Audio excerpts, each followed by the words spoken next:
Interview star male female എന്ത് തേങ്ങയ്ക്കാണ് ഞങ്ങൾ interview കാണണമെന്നൊക്കെ തോന്നുന്നു. സോ സിനിമയ്ക്ക് ആവശ്യമായത് ഇനിയും ടേപ്പാണെങ്കിൽ ടേപ്പുകളാണെങ്കിൽ ഞാൻ തേക്കാൻ റെഡിയാണ്. ഞാൻ ഇനിയും തേക്കും. കേട്ടിട്ടില്ല അല്ലേ?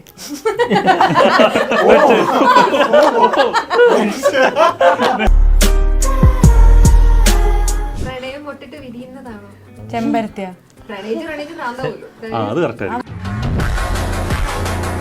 അപ്പൊ അങ്ങനത്തെ ക്യാരക്ടേഴ്സ് ചൂസ് ചെയ്യുന്നതാണോ അതോ വരുന്നതാണോ? വരുമ്പോഴാണല്ലോ നമ്മൾ ചൂസ് ചെയ്യണേ. എന്റെ ലൈഫിൽ ഏറ്റവും വലിയൊരു ടേണിംഗ് പോയിന്റ് എന്താ? ഇന്നത്തെ ഇന്റർവ്യൂ ഇങ്ങനെ പോവാണെങ്കിൽ ഇന്നത്തോടു കൂടി ആയിരിക്കും. ഇത് കണ്ടക ശനി കൊണ്ടേ പോവും. കഥ ഇന്ന് വരെ അതിന്റെ വിശേഷങ്ങളുമായിട്ട് അതിന്റെ ടീം എന്റെ കൂടെ ഉണ്ട്. എല്ലാവർക്കും സ്വാഗതം. Thank you. നടുക്കൊരാളിരിപ്പുണ്ട്. ഇപ്പൊ എന്തെങ്കിലും ചോദിച്ചാൽ തഗ് കിട്ടുമോ? ഞാൻ അങ്ങനെയല്ല. ശരിക്കും ഞാൻ അങ്ങനെയല്ല. ഞാൻ ശരിക്കും നടുക്കായിരിക്കുന്നല്ലേ? അതെ അതെ, തഗ് പറയണതല്ലേ എളുപ്പം. അങ്ങോട്ടും നോക്കാം ഇങ്ങോട്ടും നോക്കാം. ഈ തഗ് പറയുന്നത് ഒരു ബാധ്യതയായിട്ട് തോന്നുന്നുണ്ട്. വല്ലാണ്ട്. അല്ലേ? ഇപ്പൊ എവിടെ പോയാലും മറ്റേ മിമിക്രി ആർട്ടിസ്റ്റോട് ഒരു മിമിക്രി കാണിക്കുന്നത് ഒരു തഗ് പറയുന്നത്. തമിഴിലും പോയപ്പോഴും അല്ല ഞാൻ പറയുന്നില്ല, പക്ഷെ അതങ്ങനെ ആയിപ്പോന്നാണ്. അത് എനിക്കറിയില്ല അതെങ്ങനെയായി അങ്ങനെ ആയിപ്പോ. അത് നിങ്ങൾ മറ്റേ സാധനമൊക്കെ വെച്ചിട്ട് മറ്റേ മാലയൊക്കെ ഇട്ട് വിടുന്നോണ്ട് അത് തല്ലാതെ അങ്ങനെ ആയപ്പോഴാണ്. ഞാൻ പറയുമ്പോ അത് എനിക്ക് കണ്ണടയും ഗ്ലാസ് ഒന്നുമില്ല. ഞാൻ ഭയങ്കര നോർമലായിട്ട് പറയുന്നതാണ്. പക്ഷെ ഇല്ല, ഞാൻ ശ്രീനിവാസിന്റെ ശേഷം എല്ലാവർക്കും നിഖില വിമന്റെ ഇന്റർവ്യൂ കാണാനാണ് ഭയങ്കര ഇഷ്ടം എന്ന് പൊതുവെ ഒരു പ്രശ്നമുണ്ട്. അത് ഇന്റർവ്യൂ സ്റ്റാർ മെയിൽ ഫീമെയിൽ അങ്ങനെ അവാർഡ് തരും. ഇതിന്റെ ഒരു ഫസ്റ്റ് ലുക്ക് പോസ്റ്ററും അതൊക്കെ കണ്ടപ്പോഴത്തേക്കും ഭയങ്കര ഒരു ലൈറ്റ് ഹാർട്ടഡ് ആയിട്ടുള്ള ഒരു റൊമാൻറ്റിക് ഫിലിം എന്നുള്ളത് പോലെയാണ് തോന്നിയത്. പക്ഷെ എന്റെ ട്രെയിലറിലേക്ക് വരുമ്പോഴത്തേക്കും കുറെ കൂടി എക്സ്റ്റെൻഡഡ് ആയിട്ട് പൊളിറ്റിക്സോ അങ്ങനെയുള്ള കുറെ സംഭവങ്ങൾ അതിനകത്ത് കാണാൻ പറ്റുന്നുണ്ടായിരുന്നു. ശരിക്കും എന്താണ് കഥ ഇന്ന് വരെ? കഥ ഇന്ന് വരെ പ്യുവർലി ലവ് സ്റ്റോറിയാണ്. ബാക്കിയെല്ലാം അതിനകത്തെ ഇൻഗ്രീഡിയൻസ് മാത്രമാണ്. എന്താ പറയാ, ഇപ്പം എല്ലാത്തരം ആളുകൾക്കും ആസ്വദിക്കാൻ പറ്റുന്ന തരത്തിലുള്ള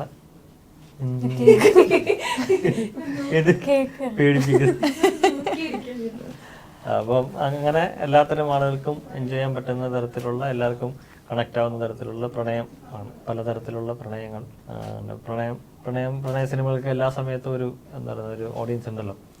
അത്തരത്തിലുള്ള പ്യുവർലി ഒരു ലവ് സ്റ്റോറിയാണ്.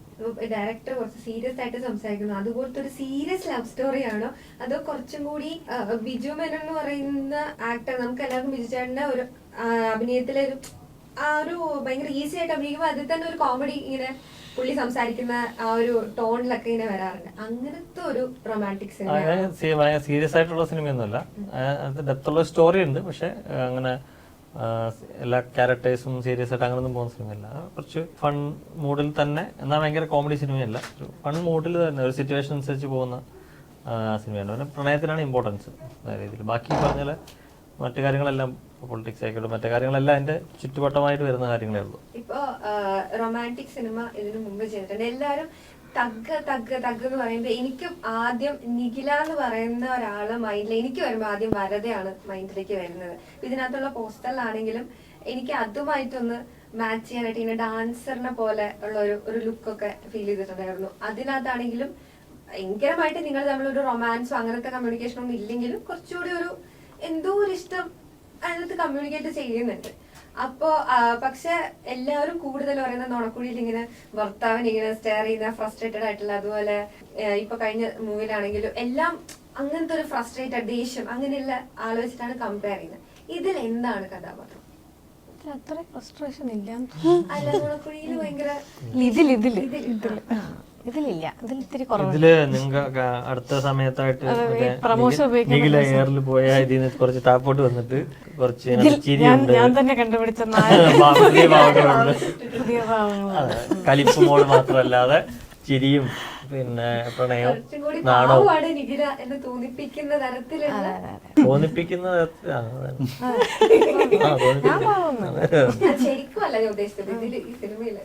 അതെ, പാവമാണെന്ന് തോന്നിപ്പിക്കുന്ന തരത്തിലുള്ള ഒരു ക്യാരക്ടർ. പക്ഷെ അതിലും ഭയങ്കര ബോൾഡായിട്ട് ഞാൻ ഇന്നാളെ കല്യാണം കഴിക്കുള്ളൂ എന്ന് പറയുന്നത് ഒക്കെ കണ്ടു കൂടി.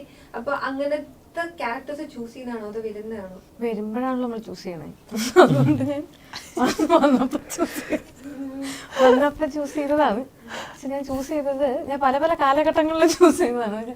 പക്ഷെ എല്ലാം കൂടെ ഒരുമിച്ച് റിലീസ് വന്നപ്പോൾ ഈ കഴിഞ്ഞ ഒരു 2 മാസമായിട്ട് എനിക്ക് എന്ത് റിലീസ് ധ്യാൻ ചേട്ടൻ കഴിഞ്ഞാൽ പിന്നെ ഞാൻ അതുപോലെ ഇതൊക്കെ ഞാൻ കഥയെന്ന് വരെ ചെയ്തിട്ട് ഗുരുവായൂരിന് മുന്നേ ചെയ്തതാണ്. കഥയെന്ന് വരെ വാഴ ചെയ്തത് ഇതിനൊക്കെ മുന്നെയാണ്. ഗുരുവായൂരിനും കഥയെന്ന് വരേക്കൊക്കെ മുന്നെയാണ്. അപ്പൊ എല്ലാം കൂടെ ഒരുമിച്ച് റിലീസ് വരുമ്പോൾ ആൾക്കാരെ എല്ലാ സിനിമയും ഒരുമിച്ചാണല്ലോ കാണുന്നത്. നുണക്കുഴി എനിക്ക് തോന്നുന്നൊരു 4-5 മാസം മുന്നേ ചെയ്ത സിനിമയാണ്. അപ്പോൾ ഒരു 1.5 വർഷം മുന്നേ ചെയ്ത സിനിമയും 5 മാസം മുമ്പ് ചെയ്ത സിനിമയും ഒരുമിച്ച് വരുമ്പം നിങ്ങൾ കാണുമ്പോൾ പെട്ടെന്ന് വരുന്നതുകൊണ്ട് അങ്ങനെ തോന്നുമായിരിക്കും. ഞാൻ ഇതിൽ വേറെ എക്സ്പ്രഷൻ ഉണ്ട് എനിക്ക് 2-3-4-5 ഉണ്ട്. ഇതിലെ ക്യാരക്ടർ ഞാൻ പറഞ്ഞ എനിക്ക് നേരത്തെ പറഞ്ഞ പോലെ വരദയൊക്കെ ആണെങ്കിലും ഒരു പ്രോപ്പർ ലവ് സ്റ്റോറി അല്ല, അവിടെ ഇവിടെയൊക്കെ ഉള്ളതാണ്. പക്ഷെ ഇതിലൊരു പ്രോപ്പർ എനിക്കൊരു പ്രോപ്പർ ലവ് സ്റ്റോറി ഉണ്ട്. എനിക്ക് അത് ഞാൻ എല്ലാരെയും മൾട്ടിപ്പിൾ കണ്ട ആരായിരിക്കും അല്ല അയ്യേ പറ്റിച്ചേ തെറ്റിദ്ധരിപ്പിക്കാന്നുള്ളതാണ് നമ്മൾ ഉദ്ദേശം. അങ്ങനെ മൾട്ടിപ്പിൾ ലവ് സ്റ്റോറി ഉള്ളത്. അതെ, മൾട്ടിപ്പിൾ ലവ് സ്റ്റോറി. ഒരാളെ പ്രേമിക്കാം, 2 ആളെ പ്രേമിക്കാം, 3 ആളെ പ്രേമിക്കാം, അങ്ങനെ ഒരു ഒരാൾക്ക് പ്രായത്തിൽ മൂത്താളെ പ്രേമിക്കാം, ഇളയാളെ പ്രേമിക്കാം, അങ്ങനെ എല്ലാം ഉണ്ട്. പല തരത്തിലുള്ള പ്രണയം, അങ്ങനെ ഒരു പ്രണയമാണ് എൻ്റെ. ഞാൻ ഇതുവരെ അങ്ങനെ ഒരു പ്രണയം ചെയ്തിട്ടില്ല. വെറൈറ്റി ഇല്ലേ? 2-3 പേരെ പ്രേമിക്കാം എന്ന് പറഞ്ഞപ്പോഴാണ് ഇവിടെ അങ്ങോട്ട് 2-3 പേരെ പ്രേമിക്കാം എന്താ പറയുന്നത്? പൊതുവെ അനുശ്രീനെ കാണുമ്പോ എല്ലാരും 2-3 പേരെ പ്രേമിക്കാൻ തോന്നുന്നു. എന്ന് പറയുന്നത് അനുശ്രീയെ കാണുമ്പോഴല്ല അനുശ്രീ ചെയ്ത ക്യാരക്ടർ ഞാനല്ല. അതെ അതെ, അത് മറന്നുപോയി എല്ലാരും ചോദിക്കുന്ന അനുശ്രീനെ മറന്നുപോയി അനുശ്രീയുടെ കഥാപാത്രങ്ങളെ കുറിച്ച് ചോദിക്കല്ലോ. തേപ്പ് എന്ന് പറയുന്നത് ഇതിലെ ക്യാരക്ടർ എന്താണ്? ഇതില് ഞാൻ തേച്ചിട്ടില്ല എന്തായാലും എന്നുള്ളതാണ് എന്റെ ഒരു വിശ്വാസം. പിന്നെ തേപ്പായിരുന്നു അല്ലേ എന്നൊക്കെ ഉള്ളത് നിങ്ങൾ കണ്ടിട്ട് വിലയിരുത്തുക എന്നുള്ളതാണ്. അതെ, ഇനി കാരണം തേപ്പെന്ന് പേര് കിട്ടിയ മഹേഷിന്റെ പ്രതികാരം ചെയ്യുമ്പോൾ പോലും ഞാൻ അത്രയും വലിയൊരു തേപ്പാന്ന് അറിഞ്ഞിരുന്നില്ല.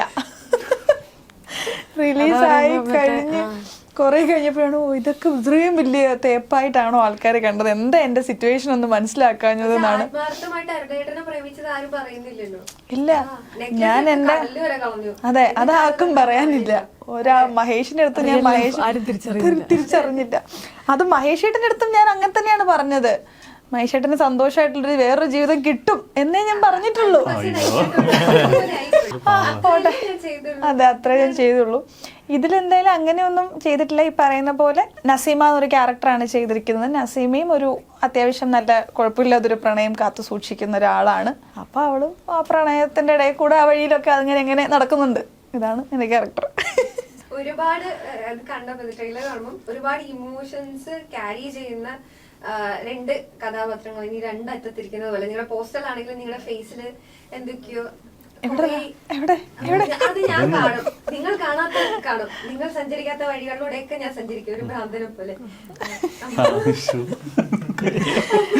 അല്ല, ഒരു പ്രണയമാണ് എന്നുണ്ടെങ്കിലും ഒരു ഫേസിലൊരു ഹാപ്പിനെസ് അത്രയും അങ്ങോട്ട് ഫീൽ ചെയ്യുന്നില്ലാത്ത പോലത്തെ ഒരു ഫീലിംഗ് ഈ പോസ്റ്ററിലാണോ?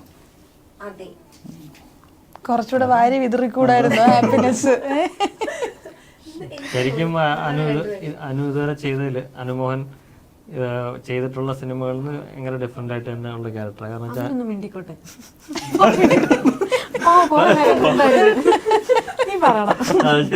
അല്ല, വിഷ്ണു പറഞ്ഞ പോലെ ഞാൻ ഇതുവരെ ചെയ്ത സിനിമകളിൽ നിന്ന് വ്യത്യസ്തമായിട്ടുള്ളൊരു ക്യാരക്ടറാണ്. അതിനകത്ത് അങ്ങനെ ലവ് സ്റ്റോറീസ് ഞാൻ അങ്ങനെ ചെയ്തിട്ടില്ല. അപ്പം അതിൻ്റെ ഒരു ഫ്രഷ്നെസ് ഉണ്ടായിരുന്നു. പിന്നെ ഈ പറയുന്ന പോലെ വെറുതെ ഒരു പ്രണയമല്ല ഈ സിനിമയിൽ പറയുന്നത്. എല്ലാ പ്രണയങ്ങൾക്കും ഒരു ഭയങ്കര ഇൻറ്റൻസ് ഉണ്ട്, ആ ഒരു തീവ്രത ഇത്തിരി കൂടുതലാണ്. അപ്പം അങ്ങനത്തെ ഭയങ്കര ബ്യൂട്ടിഫുൾ ആയിട്ടുള്ള, എല്ലാവർക്കും കണക്ട് ചെയ്യാൻ പറ്റുന്ന, എല്ലാവർക്കും റിലേറ്റ് ചെയ്യാൻ പറ്റും. ഏത് പ്രായത്തിലുള്ളവർക്കും ഇതിൻ്റെ ചില സിറ്റുവേഷൻസ് കാണുമ്പോൾ അവർ ചിലപ്പോൾ അതിലൂടെ കടന്നു പോയിട്ടുണ്ടോ അല്ലെങ്കിൽ അവർക്ക് പരിചയമുള്ള ആരെങ്കിലും ഒക്കെ ഉള്ളതുപോലെ തോന്നും. എന്റെ കഥാപാത്രത്തിന് പേരില്ല എന്നുള്ളതാണ് ഇതിനകത്ത് പ്രത്യേകത.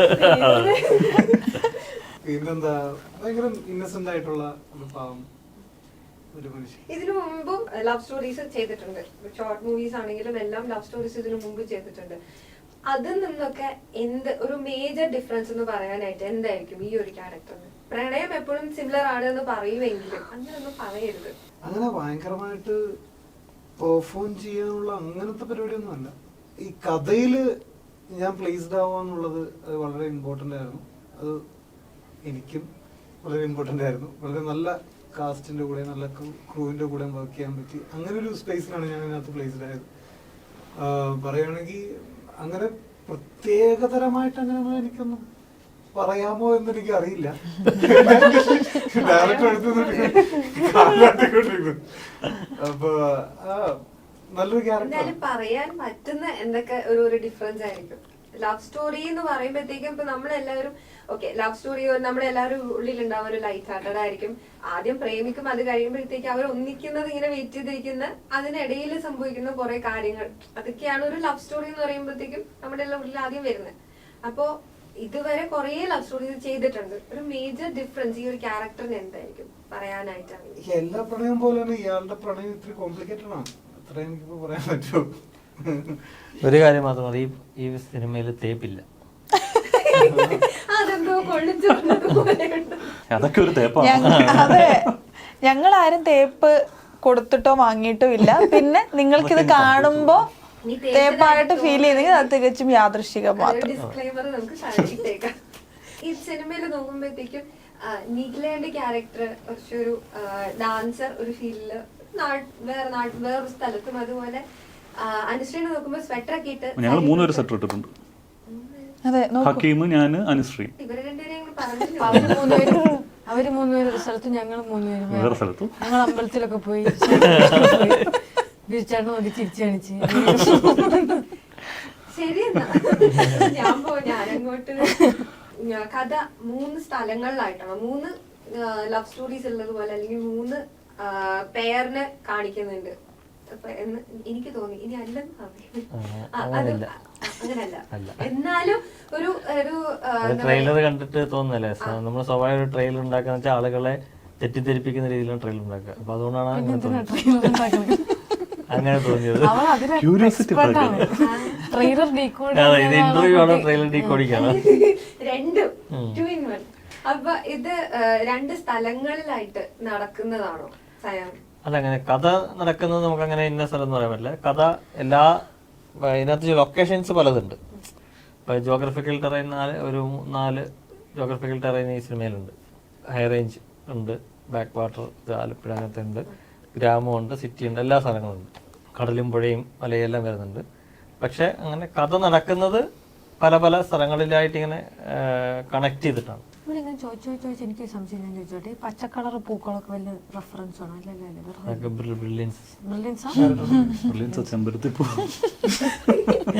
പ്രണയം പൊട്ടിട്ട് വിരിയുന്നതാണോ? ചെമ്പരത്തിയാ?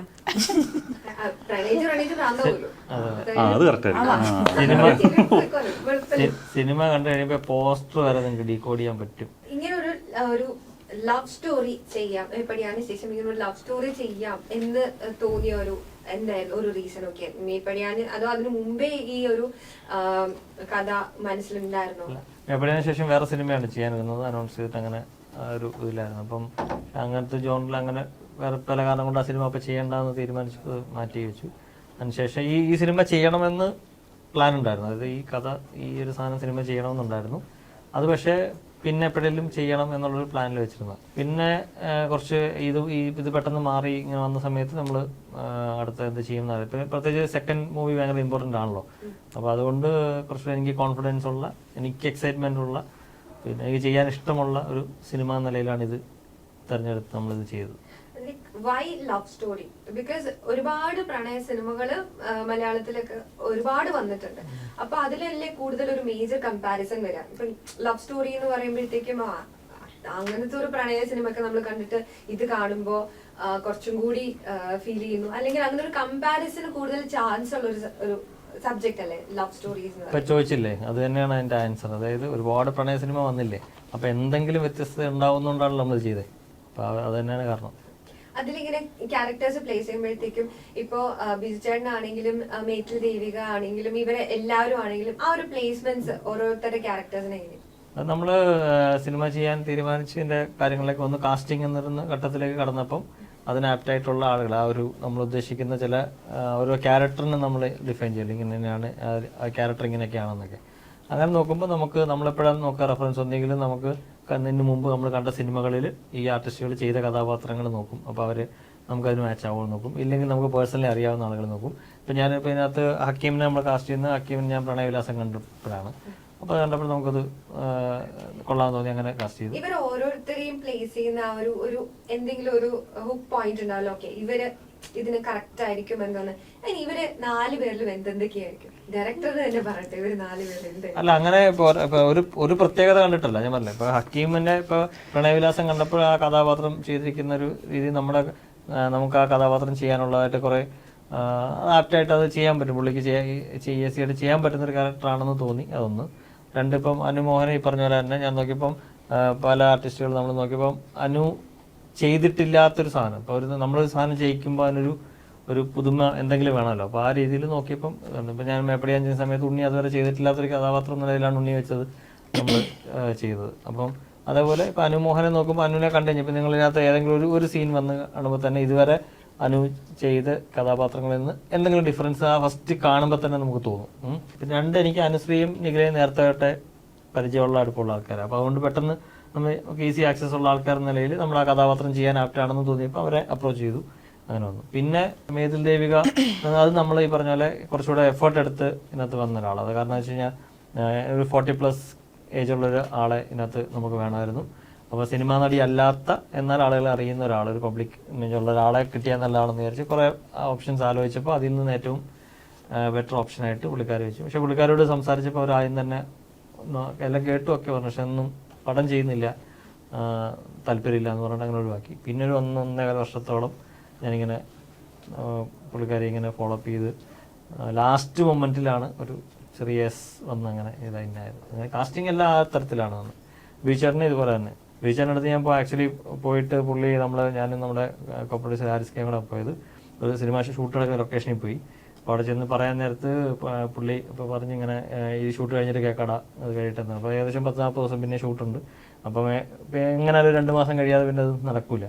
പക്ഷെ അത് കഴിഞ്ഞ് ഞങ്ങൾ ജസ്റ്റ് ചുമ്മാ വെറുതെ കാര്യം പറഞ്ഞ് അവിടെ 2 മിനിറ്റ് നിന്ന സമയത്ത് ഞാൻ ഇതിൻ്റെ ചെറിയ ഒരു 1 ലൈൻ പോലെ ചുമ്മാ എന്ന് പറഞ്ഞപ്പോൾ പുള്ളി അപ്പം തന്നെ അത് ചെയ്യാമെന്ന് പറയായിരുന്നു. അങ്ങനെയാണ് പോസ്റ്റർ ഡീകോഡ് ചെയ്യുന്നതാണോ? കുറെ നേരമായിട്ട് ഇവിടെ കാര്യം പറഞ്ഞോണ്ടിരിക്കുമ്പോഴേക്കും ആ പോസ്റ്ററിലേക്ക് ഇങ്ങനെ ഞാൻ അങ്ങനെ എന്തോ ഉണ്ടെന്ന് പറഞ്ഞപ്പോ ഞാൻ അതെന്താണ് അറിയാമല്ലോ. എന്നിട്ട് ഡീകോഡ് ചെയ്ത് എവിടെ വരെ എത്തി? പറയൂ എന്താണ് അതിന്? അതൊന്നും എനിക്ക് പുറത്തു പറയാൻ പറ്റില്ല. ഒരു ക്യാരക്ടർ ചൂസ് ചെയ്യുന്ന സമയത്ത് ഇപ്പൊ ഈ നേരത്തെ തഗ് ഭയങ്കര ഒരു ബാധ്യതയാവുന്നുണ്ടോ എന്ന് ചോദിച്ചതുപോലെ ഒരു ലവ് സ്റ്റോറി എന്ന് പറയുമ്പോഴത്തേക്ക് ആദ്യം ചോദിച്ചത് ഇതിനകത്ത് ഞാൻ ആരെങ്കിലും തേക്കുന്നുണ്ടോ എന്നുള്ളൊരു ക്വസ്റ്റ്യൻ വരുമോ മനസ്സിൽ? അതും ഒരു ബാധ്യത പോലെ ഫീൽ ചെയ്യുന്നുണ്ടോ? ഇല്ല അങ്ങനെയൊന്നുമില്ല. ഇപ്പൊ ഇനിയാണെങ്കിൽ പോലും അങ്ങനത്തെ ഒരു ക്യാരക്ടറിന് ഒരു തേപ്പ് ആപ്റ്റാണെന്നുണ്ടെങ്കിൽ ചെയ്യുക തന്നെ ചെയ്യും. അല്ലാണ്ട് ആൾക്കാരെന്ത് വിചാരിക്കും എന്നോർത്തിട്ട് നമുക്ക് അങ്ങനെ ചെയ്യാൻ പറ്റില്ലല്ലോ. അല്ലെങ്കിൽ നമുക്ക് ക്യാരക്ടറിനെ ചൂസ് ചെയ്യാനോ സിനിമ ചൂസ് ചെയ്യാനോ ഒന്നും പറ്റില്ലല്ലോ. സോ സിനിമയ്ക്ക് ആവശ്യമായത് ഇനിയും തേപ്പുകളാണെങ്കിൽ ഞാൻ ഇനിയും തേക്കും. ഇതിൽ കണ്ടപ്പോഴത്തേക്ക് ഒരു പാവം ഒരു മുസ്ലിം ഗേൾ അങ്ങനെ ഒരു ഫീലിംഗ് ആണ് ഉണ്ടായത്. കണ്ണിന് ഭയങ്കര ഒരു ഇമ്പോർട്ടൻസ് കൊടുക്കുന്നത് പോലത്തെ ഒരു ഫീലിംഗ് ഉണ്ടായിരുന്നു. ഈ ഒരു ക്യാരക്ടറിനെ കുറിച്ചിട്ട് കുറച്ചും കൂടി പറയാനായിട്ട് പറഞ്ഞു കഴിഞ്ഞാല് എന്തായിരിക്കും? ഇല്ല, ഈ പറഞ്ഞതുപോലെ തന്നെ ഒരു പാവം ഒരു നിഷ്കളങ്കമായിട്ടുള്ളൊരു കുട്ടിയാണ്. ഒരു നാട്ടിൻ പ്രദേശത്ത് താമസിക്കുന്ന, അവളുടെ കാര്യങ്ങൾ നോക്കി ജോലിയൊക്കെ ചെയ്ത് ജീവിക്കുന്ന ഒരു കുട്ടി. മുസ്ലിം ക്യാരക്ടറാണ് ചെയ്തിരിക്കുന്നത്. നിഷ്കളങ്ക ആയതുകൊണ്ട് എനിക്ക് അഭിനയിക്കേണ്ടി വന്നില്ല എന്നല്ലേ നീ ഉദ്ദേശിക്കണേ? കൂടിപ്പോയിട്ട് കുറയ്ക്കാൻ പറയുന്നു അത്ര വേണ്ടെന്നൊക്കെ. പിന്നെ അതുപോലെ തന്നെ ഈ പറഞ്ഞതുപോലെ കണ്ണുകളാണ് ഇഷ്ടപ്പെട്ടതെന്നൊക്കെയുള്ള കുറച്ച് കാര്യങ്ങൾ വരുമ്പോഴത്തേക്ക് കണ്ണിന് കുറച്ച് ഇമ്പോർട്ടൻസ് അവിടെ എവിടെയൊക്കെയോ ജോമോൻ ചേട്ടൻ ഒപ്പിയെടുത്തിട്ടുണ്ട് എന്നുള്ളതാണ് എൻ്റെ ഒരു വിശ്വാസം. പക്ഷെ ഭയങ്കര ഇഷ്ടപ്പെട്ട് ചെയ്ത, അങ്ങനെ അതിമനോഹരമായിട്ടുള്ള, എനിക്ക് കഷ്ടപ്പെട്ട് ഒരുപാട് ചിന്തിച്ച് ഒരുപാട് ചെയ്തിട്ടുള്ള മൂവിയാണെന്നോ അങ്ങനെയൊന്നും അല്ല. പക്ഷെ കണ്ടു കഴിയുമ്പോൾ ആർക്കും ആ ക്യാരക്ടറിനോടൊരു ദേഷ്യമോ അങ്ങനെയൊന്നും തോന്നില്ല. ഭയങ്കര ഇഷ്ടപ്പെടുന്ന ഒരു ക്യാരക്ടർ തന്നെയായിരിക്കും. ഇതുവരെ റൊമാൻസ് അധികം ചെയ്തിട്ടില്ലാത്ത ഒരു ജോണറാണെന്ന് പറഞ്ഞു. അപ്പൊ ഇതിലേക്ക് വരുമ്പോഴത്തേക്കും ഈ ഒരു കഥ കേട്ടപ്പോ അതായിരുന്നു ആദ്യമൊക്കെ ഞാൻ ഇത് ചെയ്യാമെന്ന് തോന്നിയ ഒരു ഫാക്ടർ? അതെ വിഷ്ണു എനിക്ക് സ്ക്രിപ്റ്റ് അയച്ചു തന്നപ്പോൾ എനിക്കത് വായിച്ചു. വായിച്ചപ്പം അത് ഫസ്റ്റ് നമുക്ക് അതാണല്ലോ ഇഷ്ടപ്പെടുന്നത്. അപ്പം അത് ഭയങ്കര വർക്കായി പിന്നെ ഈ പറയുന്ന പോലെ ടീം ഒരുപാട് സുഹൃത്തുക്കൾ ഒരുമിച്ച് വർക്ക് ചെയ്യുന്ന സിനിമയാണ്. ഇപ്പോൾ അനുശ്രീയായിട്ട് ഞാൻ ചെയ്യുന്ന 2ാമത്തെ സിനിമയാണ്, ബിജുചേട്ടനോട് ചെയ്യുന്ന 3ാമത്തെ സിനിമയാണ്, വിഷ്ണുവും ഹക്കീമും ഒക്കെ നിഖിലയായിട്ട് ഞാൻ വർക്ക് ചെയ്യുന്ന ആദ്യത്തെ സിനിമയാണ്. പക്ഷേ ഇവരെയൊക്കെ നേരത്തെ അറിയാവുന്നതുകൊണ്ടും നല്ലൊരു ടീമായതുകൊണ്ടും ജോമൻ്റെ ചേട്ടൻ്റെ കൂടെ 2ാമത്തെ സിനിമ വർക്ക് ചെയ്യുന്നത്. അപ്പം അങ്ങനെ ഈ ഒരു നല്ലൊരു സിനിമ ഉണ്ടാവും എന്നുള്ളൊരു വിശ്വാസത്തിൻ്റെ പുറത്താണ്. പിന്നെ നല്ല കഥ ഇഷ്ടപ്പെട്ടു, അങ്ങനെയൊക്കെ തന്നെയാണ് കമ്മിറ്റ് ചെയ്യുന്നത്. ഈ ഒരു സിനിമയിലേക്ക് വരുമ്പോൾ ഇതിൽ ആരൊക്കെ ആയിട്ട് കോമ്പിനേഷൻ ഉണ്ട്? എല്ലാവരുമായിട്ടും ഉണ്ട്. കണ്ടുപിടിക്കാൻ സമ്മതിക്കുന്നില്ല. ഈ സിനിമ യൂണിവേഴ്സിൽ എല്ലാവരുമായിട്ട് ബന്ധമുണ്ട്. കോമ്പിനേഷൻ ഇല്ലാതെ കഥ മുന്നോട്ട് പോകില്ല. എന്നാലും കൂടുതൽ സ്ക്രീൻ സ്പേസ് ഒന്നും പറയാൻ പറ്റില്ല. ഒരാൾക്കാർക്ക് ഏകദേശം എല്ലാവർക്കും ഈക്വലായിട്ടൊക്കെ ഉണ്ട്. ഓരോ സാഹചര്യങ്ങൾ വരുമ്പോൾ ഓരോരുത്തരും മീറ്റ് ചെയ്യുന്ന പോലെ അതാണ്. ഓക്കെ, ഇതില് നോർമലി ഇപ്പൊ എവിടെയെങ്കിലും ഒക്കെ പോകുമ്പോഴത്തേക്കും ഭയങ്കര തഗ്ഗൊക്കെ പറയുന്ന ആളാണ് നിഖില. സെറ്റിലും ഇങ്ങനെ തഗ് പറയുന്ന ആളാണ്. അതിനൊരു അവസരം കൊടുത്തിട്ടില്ല ഞങ്ങള്. ഇതും കൂടി 4ാമത്തെ ഇന്റർവ്യൂലാണ് കണ്ടത്. സെറ്റില് നിങ്ങൾ എങ്ങനെയായിരുന്നു? ഇത് പല പല സ്ഥലങ്ങളിൽ നിങ്ങൾ പല പല സ്ഥലങ്ങളിൽ കണ്ടുമുട്ടുന്ന ആൾക്കാരാണെന്ന് പറഞ്ഞില്ലേ. ഇപ്പൊ ഈ ഒരു കുറച്ചും കൂടി ലൈഫ് ഭയങ്കര സീരിയസ് ആയിട്ടുള്ള ഒരു എനിക്ക് മനസ്സിലാവുന്നുണ്ട്, പക്ഷെ എന്താണെന്നറിയോ, ഞങ്ങൾക്ക് ഇതൊന്നും പറയാനുള്ള ഒരു സ്പേസ് ഞാൻ തലയാട്ടമാണെന്ന് എനിക്ക് മനസ്സിലാവും. നീ എന്ത് പറഞ്ഞാലും ഞാൻ അംഗീകരിക്കും. അപ്പൊ പിന്നെ ഞാൻ 10 മിനിറ്റ് ഇന്റർവ്യൂ നിർത്തി പോകേണ്ടി വരും. ഈ സിനിമയുടെ ഒരു പ്രത്യേകത എന്ന് പറഞ്ഞാൽ ഈ സിനിമ ഞങ്ങൾ ഒരുപാട് പ്രൊമോട്ട് ചെയ്യുന്നുണ്ടെങ്കിലും എന്താണ് ഞങ്ങൾക്ക് പറയാൻ പറ്റില്ല. എനിക്കറിയാം നിങ്ങളുടെ അവസ്ഥയും ഞങ്ങളുടെ അവസ്ഥയൊക്കെ എന്താന്ന് വെച്ചാൽ തേങ്ങയ്ക്കാണ് ഞങ്ങൾ ഇന്റർവ്യൂ കാണണമെന്നൊക്കെ തോന്നുന്നു. സിനിമ വരുന്നുണ്ട്, അത് ഇങ്ങനെയൊക്കെ ഞങ്ങൾ പറയുമ്പോൾ ഇങ്ങനെ മിണ്ടാണ്ടിരുന്ന് കഴിഞ്ഞാലുണ്ടല്ലോ ഞാനിങ്ങനെ എന്റെ കയ്യിലുള്ള ക്വസ്റ്റ്യൻ ഇങ്ങനെ പൊക്കോണ്ടിരിക്കുന്ന ഒന്നും പറയാൻ പാടില്ല എന്നാണ് ഞങ്ങളോട് പറഞ്ഞിരിക്കുന്നത്. അതായത് അതുകൊണ്ടാണ് വിഷ്ണുവേട്ടൻ എന്തെങ്കിലും പറയുമ്പം എന്തെങ്കിലും കിട്ടിയെന്ന് വെച്ചാൽ ഒപ്പിയെടുത്തോന്ന് പറയാനാണ് ഞാൻ അങ്ങനെ നോക്കിയിരിക്കുന്നത്. ഞങ്ങൾക്ക് 2 കാര്യങ്ങളുണ്ട്. കഥ ഇന്ന് വരെ സെപ്റ്റംബർ 20. പുള്ളി ഉറക്കത്തിൽ ഇപ്പൊ അതാ പറയുന്നത്.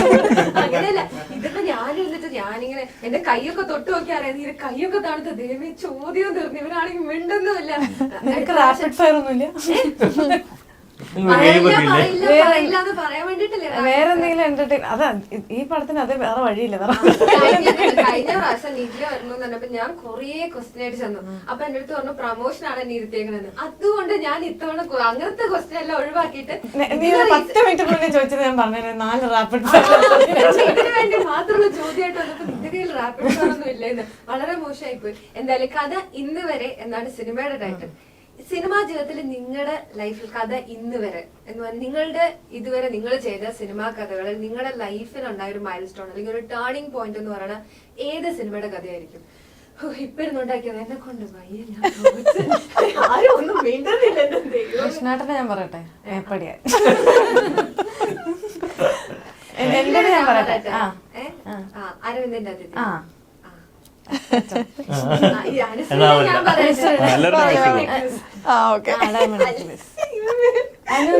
നിങ്ങൾ തീവ്രം പറയട്ടെ. തീവ്രം ഒരുമാതിരി ഗ്രൂപ്പ് പ്രോജക്റ്റ് അങ്ങോട്ടും ഇങ്ങോട്ടും പറയട്ടെ. നമുക്ക് ഇവിടുന്ന് തുടങ്ങാം. ഏതായിരിക്കും?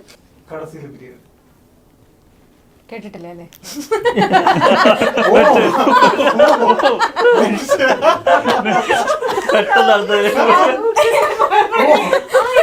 വേണ്ട, എനിക്കറിയാലോ അല്ല അത് പറഞ്ഞിട്ട് എന്തായാലും അവിടെ ആയിരിക്കും ക്യാമറ ഉണ്ടാവും. അവിടെ ഞാൻ എന്ത് എക്സ്പ്രഷൻ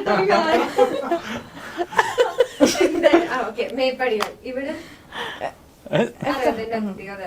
അതെന്റെ ഭയങ്കര ഫേവറേറ്റ് ഫിലിമാണ്. ഞാൻ ഡൗൺലോഡ് ചെയ്ത് എന്റെ ഫോണിൽ ഇട്ടേക്കുന്ന ആണോ? എന്റെ ജീവിതത്തിൽ ഒരു മൈൽ സ്റ്റോൺ നീ മനസ്സിലാക്കിയിരിക്കുന്നു. അത് എനിക്ക് ഭയങ്കര ഇഷ്ടമുള്ള സിനിമ ആയതുകൊണ്ട് എനിക്കിഷ്ടമാണ്. അത് ഏതോ ഒരു ഇന്റർവ്യൂല് പറയുന്നത് ഞാൻ കേട്ടായിരുന്നു. അതുകൊണ്ടാണ് ഞാൻ അങ്ങനെ ഒരു ഗസ് ചെയ്തത്. അതുകൊണ്ട് ജോ ആൻഡ് ജോ ഉണ്ട്. എനിക്ക് ഇടയ്ക്കിടയ്ക്ക് ഒരു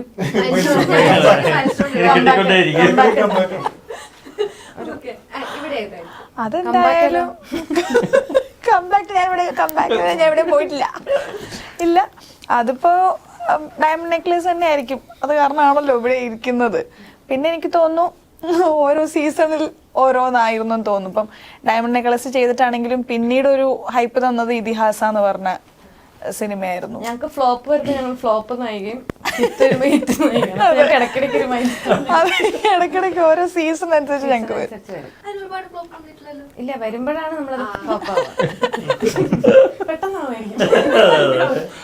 അതെ, ഭാഗ്യനായിക എന്ന് എല്ലാരും പറഞ്ഞത് അങ്ങനെ പറയില്ല. ഭാഗ്യനായിക എന്ന് പറഞ്ഞത് അരവിന്ദന് ശേഷം ലവ് 24/7 കഴിഞ്ഞ പെണ്ണാരും ഭാഗ്യനായിക എന്ന് വിളിച്ചത്. ഏതായിരിക്കും ഇത് തന്നെ തീവ്രം, അയ്യപ്പനും കോശിയും ഉള്ള സിനിമകളൊക്കെ. ലൈഫിലാണെന്ന് പറഞ്ഞു കഴിഞ്ഞാൽ ഏതായിരിക്കും ലൈഫിൽ ഒരു മൈൽ സ്റ്റോൺ, ഒരു കഥ ഇന്ന് എന്റെ ലൈഫിലെ കഥ ഇന്ന് വരെ അതിൽ എനിക്ക് ഏറ്റവും ഇതാണ് എന്റെ ലൈഫിൽ ഒരു ടേണിംഗ്, ഒരു ഹൈപ്പ് തന്നത് അല്ലെങ്കിൽ ഒരു ടേൺ ഓവർ എനിക്ക് ഇതായിരുന്നു എന്ന് തോന്നുന്നത് ലൈഫിൽ ഒരു ഇൻസിഡന്റ് ഏതായിരിക്കും സിനിമയിലേക്ക് വന്നതല്ലാതെ? എൻ്റെ അച്ഛൻ മരിച്ചത്. ഓക്കെ, എനിക്കത് ഭയങ്കര വേറെ ലെസണായിരുന്നു.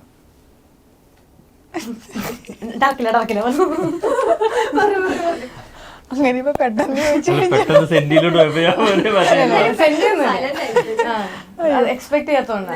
അതെ, ഇവിടെ നിന്ന് ഞങ്ങൾ എന്തും പ്രതീക്ഷിക്കുന്നു, അതുകൊണ്ട് ഞങ്ങൾ അച്ഛൻ മരിച്ചപ്പോ ചിരിച്ചു എന്ന് പറഞ്ഞാൽ അതിന് അല്ല, ഞങ്ങൾ ഓൾവേസ് പ്രിപ്പയർ ആണ്. നിഖിലാണ് വരുന്നത്, അപ്പൊ എന്തായാലും കുഴപ്പമില്ല, നീ റെഡി ആയിക്കോ, ചിലപ്പോ എന്തെങ്കിലും തഗ് കിട്ടും, ചിലപ്പോ എന്തെങ്കിലും തിരിച്ച് മറുപടി കിട്ടും, അതിന് റെഡി ആയിക്കോ എന്ന് പറഞ്ഞിട്ടാണ് പ്രൊഡ്യൂസർ ഇങ്ങോട്ട് വിട്ടിട്ടുള്ളത്.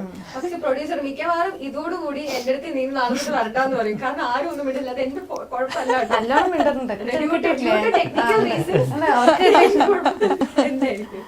അല്ല, അങ്ങനെ എനിക്ക് ഭയങ്കര ഇതായിരുന്നു എൻ്റെ ജീവിതത്തിലെ ടേണിംഗ് പോയിന്റ്, അല്ലെങ്കിൽ ഇത് ഞാൻ പലതും മനസ്സിലാക്കേണ്ട സിറ്റുവേഷൻ, അങ്ങനെ ഭയങ്കര സീരിയസ് ആയിട്ട് ചിന്തിക്കേണ്ട സംഭവമൊന്നും ഇതുവരെ ഞാൻ അങ്ങനെ ഫേസ് ചെയ്തിട്ടില്ല. ഇങ്ങനെ തട്ടിയും തടഞ്ഞും ഒക്കെ പോകുന്ന സംഭവങ്ങളൊക്കെ ഫേസ് ചെയ്തിട്ടുള്ളൂ. ഇല്ല എന്നല്ല ഞാൻ പറയണത്, അങ്ങനെ ഭയങ്കരമായിട്ട് മനസ്സിലാക്കി അങ്ങനത്തെ ഒരു ടേണിംഗ് പോയിന്റ് ഒന്നും ഇതുവരെ. ഇടയ്ക്കിടയ്ക്ക് ഞങ്ങൾ പാഠങ്ങൾ പഠിക്കും. അതെ, ഇടയ്ക്കിടയ്ക്ക് അതാണ് ഞാൻ പറഞ്ഞത്, അനുഭവങ്ങൾ പാളിച്ചകളൊക്കെ ഉണ്ടാവാറുണ്ട്. പക്ഷെ ഒരു വലിയ ഇൻസിഡന്റ് ഇന്ന് ഓക്കെ, ഇത് വേറൊരു ലെസൺ ആണ്, അങ്ങനെ ഭയങ്കര ഒരു വലിയ പാഠത്തിലേക്ക് ഞാൻ കടന്നിട്ടില്ല. ഇവിടെയൊക്കെ എന്തൊക്കെയായിരിക്കും ഇത് വന്നതുകൊണ്ട് ഇതൊക്കെ തന്നെ അതൊക്കെ തന്നെ ഞങ്ങൾ സാധാരണ ആൾക്കാരല്ലേ, അപ്പൊ ഇങ്ങനത്തെ കാര്യങ്ങളൊക്കെ. അപ്പൊ ഇത് എന്റെ ലൈഫിൽ ഒരു ടേണിംഗ് പോയിന്റ് ആയിരിക്കും മിക്കവാറും. ഇന്നത്തോടുകൂടി ഈ മൈക്ക് കൊടുത്തു ഞങ്ങളുടെ ലൈഫിൽ ഏറ്റവും വലിയൊരു ടേണിംഗ് പോയിന്റ് എന്താ? ഇന്നത്തെ ടേണിംഗ് പോയിന്റ് ഇങ്ങനെ പോവാണെങ്കിൽ ഇന്നത്തോടുകൂടി ആയിരിക്കും. ദൈവമേ, വേറെന്തോ ജോലി ഉണ്ടെന്ന് പറഞ്ഞില്ലേ? അതെടുക്കേണ്ടി വരുന്നല്ലേ? അതെ, വക്കീല. അത് ഫുൾ ടൈം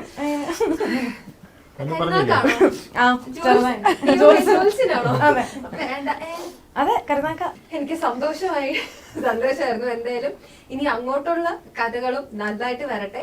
സെപ്റ്റംബർ 20-ാം തീയതി ഇറങ്ങുകയാണ്. എന്താണ് നിങ്ങൾക്ക് അതെങ്കിലും പറയണം, എന്താണ് നിങ്ങൾക്ക് പറയാനുള്ളത്? സെപ്റ്റംബർ 20-ാം തീയതി കഥ എന്നൊരു റിലീസ് ആവുകയാണ്. ഞങ്ങൾ പറഞ്ഞു വെച്ചൊക്കെ വെച്ച് നിങ്ങൾക്ക് ഒരു കൺഫ്യൂഷൻ ഉണ്ടല്ലോ, അത് തീർക്കാൻ ഒരുപാട് കൺഫ്യൂഷൻ ഉണ്ട്. ഒരുപാട് കാലഘട്ടങ്ങളുടെ സിനിമയാണോ അതോ ഒരേ ആൾക്കാർ തന്നെ ഇങ്ങനെ അവരുടെ ട്രാവൽ ആണോ, അവരിങ്ങനെ ഏജ്ഡ് ആവുന്നതാണോ, പല പല സ്ഥലങ്ങളില്? കാരണം ട്രെയിലർ ഭയങ്കരമായിട്ട് നമ്മളെ എന്താ പറയാ, ഇത് കാണുമ്പോഴത്തേക്കും ഇതിങ്ങനെ ആയിരിക്കുമെന്ന് മനസ്സ് ഓക്കെ. അപ്പൊ എന്തായാലും ഞാൻ ഒരുപാട് ട്രെയിലർ ഡീകോഡ് ചെയ്യുന്നില്ല. അപ്പൊ എന്തായാലും കഥ ഇന്ന് വരയ്ക്ക് ഒരുപാട് ആശംസകൾ. നമുക്ക് വീണ്ടും അടുത്ത പ്രൊമോഷന് കാണാൻ എനിക്ക് ഭാഗ്യം ഉണ്ടാവട്ടെ പ്രൊഡ്യൂസർ. ശരി, എന്നാ അപ്പൊ എല്ലാവർക്കും എല്ലാവിധ ആശംസകളും. വലിക്കാതിരിക്കട്ടെ. എല്ലാവരും ഞങ്ങളുടെ സിനിമ സെപ്റ്റംബർ 20-ാം തീയതി തിയേറ്ററിൽ വന്ന് കണ്ട് പ്രോത്സാഹിപ്പിക്കണം. ഇപ്പോഴത്തെ കൺഫ്യൂഷൻ എല്ലാം നിങ്ങൾക്ക് മാറി കിട്ടും ഉറപ്പായിട്ടും. അപ്പൊ എന്തായാലും എല്ലാവിധ ആശംസകളും എല്ലാവർക്കും. Thank you so much. Thank you.